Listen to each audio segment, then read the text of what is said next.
When you hear the question, what do you need? Does your mind go towards thinking about helping other people, asking them that question? Or does your mind go to thinking about yourself? What do I need? The question is open-ended that way, and it can mean either. So this morning, with the help of our scripture text, we will look at both sides of this question. How good are you at asking for what you need? Think on a scale of 1 to 10, just in your head. How good are you at asking for what you need? And if you have trouble asking for what you need, why do you think that is? We're going to come back to that. But for now, we're going to turn to our 2 Timothy text, which is a fascinating ending to this letter from Paul. This letter is unique to all of the other letters, this part of the letter. Absent are Paul's long, rambling, complicated sentences, but here we have something that resembles some last exhortations that Paul is giving that seems like they have been written quickly. And in these exhortations, Paul boldly is asking for what he needs. And we get a window into what is going on in Paul's life at that time. It may likely be that it's close to the end for him. He's still in prison, and he needs others to bring him things. And he alludes to a moment where his friends have deserted him, and no one stuck up for him. And it is believed that this was probably after his first trial, and it appears that things did not go well. So Paul, under some duress, is asking Timothy for what he needs. He needs Mark to come so that Mark can help continue the mission that Paul may no longer be able to do. And in the short term, he needs his cloak. Must be getting cold in that prison cell. And he needs books and parchments. Likely the books and parchments were letters or books that we now have in our Bible that he wanted with him, maybe to give him some comfort. And in a rare personal account of Paul's faith, we hear that during his trial, when everyone else had deserted him, he said, "The Lord stood by me and gave strength to me." Paul so often spoke of Christ in this mystical sense, but here Jesus represents that personal hand of support. Paul ends this part of the letter with his strong belief that he will escape from this world and that he will be brought into Christ's heavenly kingdom. Paul seems to understand his fate, that his life will be coming to an end soon. But his hope is that his work has not been in vain and that he will go to be with Christ. Now, Paul doesn't strike me as a person who has a hard time asking for what he needs. In these days, at the end of his life, his needs are clear. But for those of us going through our struggles in life, we have a hard time asking for what we need. We would rather help someone else. Admitting that we need help is hard. We're taught to be independent, and we're taught to be strong. And asking for help feels like weakness, like we can't handle things. And I am the first to admit that I have a lot of trouble asking for help. And usually it's because I don't want to bother someone else, that everybody's so busy. Or it feels like weakness, like I can't manage my life.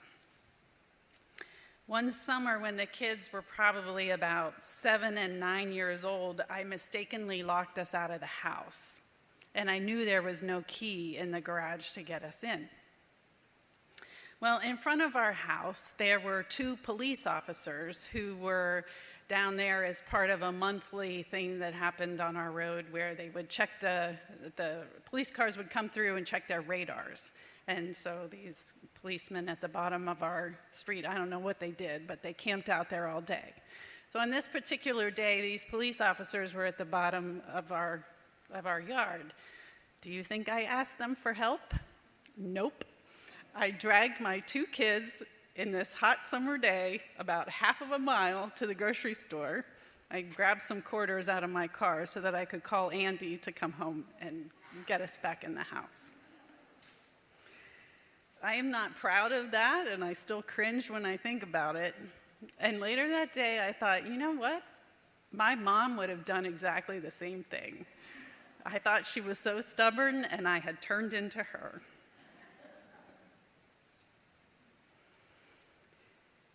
Sometimes we know we need help, but we don't know exactly what we need. But naming it to someone is the first step. I need help. I don't know exactly what I need, but I just know that something has to change. This job, this responsibility, this relationship, something has to change. Sometimes just saying that out loud and having a trusted confidant help you with that question helps you to think about what you need. Asking for help is not weakness. We were never meant to exist alone, dependent on no one. In fact, asking for help shows more strength than trying to do it on our own. Getting the help we need helps us to function better as members in our own circles in our lives. And it helps us to be better able to help someone else when they need help. When someone close to you is suffering, all you want to do is help them. But we don't always know how to do that. This story of Job's friends is so moving. I think what we usually think about with Job's friends is later on in the story when they do open their mouths and probably say things that are better left unsaid. But here in the beginning, his friends have learned of this loss that Job was experiencing, and they left their homes to travel to be with him. You get the sense as they name these men that these men maybe weren't neighbors, but they were coming from a distance. They had to make some effort to get to Job. And they meet up together before they get to Job, which is significant, I think. It's easier to be with others in their pain when you are not the only one carrying it. So they come together, and when they see Job, they don't even recognize him. He is so changed by his suffering. And seeing this, they begin to weep and tear their garments. And they come and they sit in the dirt beside him for 7 days and 7 nights. And they don't say anything because they saw how great his suffering was. They were just with him. No advice, no blame, no, this is God's will. Just being with him. Sometimes showing up is the only thing we can do. But sometimes there are things we can do. If you ask a friend, what do you need? They might not be able to answer you. They just may be too overwhelmed. Sometimes offering specific ways to help are helpful. Kate Bowler, who's a professor at Duke Divinity School, when she was 35, she was diagnosed with stage 4 colon cancer. And she wrote a book called Everything Happens for a Reason and Other Lies I've Loved. Isn't that a great title? She shares openly and vulnerably about what that journey has been like for her. And in her book, she talks about some things to say or not say to a friend in need. One thing she said is to not worry about bringing the best meal or the most appropriate pick-me-up. Just bring it. She says, bring anything, chocolate, a potted plant, a set of weird erasers. She said, I remember the first gift I got that wasn't about cancer, and I was so happy I cried. Send funny emails filled with YouTube clips. Do something that suits your talents, but just show up. It shows you're thinking of them, and that feels like love. She said another thing is tell your friends something you admire about them. She said, but try to do it without it sounding like a eulogy. Sometimes having to recount over and over again the latest updates of their medical journey is exhausting. So getting the latest information from a common friend is helpful. So when you check in, you can just say, I heard how things are going and I am with you. And then ask about something else going on in their life. Give a hug or hold their hand. Sometimes people who are ill have been poked and prodded for treatments and medical tests, which can leave them feeling really fragile. What they may need may be a physical touch from a friend that is loving. But this can be tricky because some don't feel that way, so asking first is a good idea.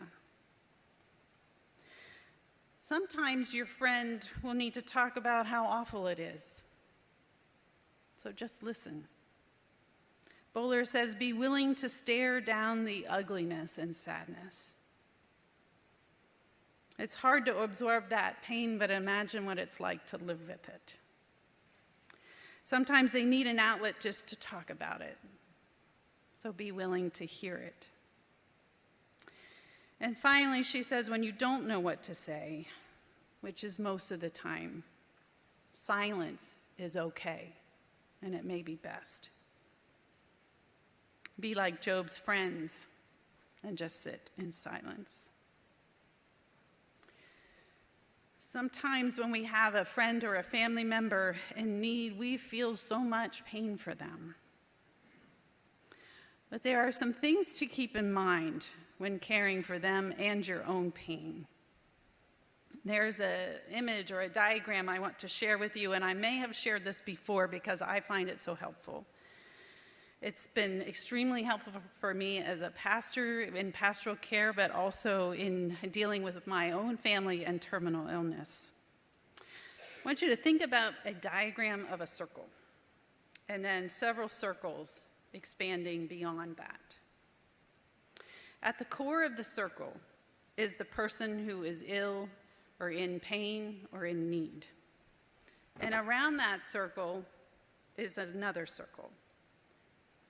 In that circle are the people who are in the inner circle of the one in the middle. People like immediate family, maybe a best friend or two. In the next circle would be close friends, extended family. Beyond that, it might be other friends, work colleagues, that kind of thing. So here's the principle to keep in mind. The person in the very middle who is sick or in need is allowed to share their pain with anyone. The next circle of people who are immediate family can share their pain about this situation with those in their circle or those that are in the larger circles, but they can't share it with the person in the middle. Dump out, not in. So it works the same way as you go out. You can share your pain about the situation with those in your circle or with the people beyond your circle, but not to the people who are closer to the middle. Dump out, not in. Because part of the weight that those who are closer to the middle don't need to carry is worrying about the people on the outer edges of the circle and how they're doing. Sometimes those people worry about them anyway, people who are deeply empathic. But we don't need to add to it by telling them how hard it is for us that they're sick or that their family member is sick. I know sometimes we say these things because we want to convey how much this person means to us, but it adds to the burden of them having to care for us. Asking the question, what do you need, helps us to take the focus off of our pain and puts the focus on what we can do to help. And when we've done all we can and there's nothing left to do, like Paul, we can trust that Jesus is holding the hand of the one we love and giving them the strength that they need to get through whatever it is that they're going through. Paul wasn't saved from his untimely death. God did not rescue him, but stood beside him. We can't fix what is wrong with those who have need, but we can stand beside them, helping to give strength so they don't go it alone. May God give us the strength to do that. Amen.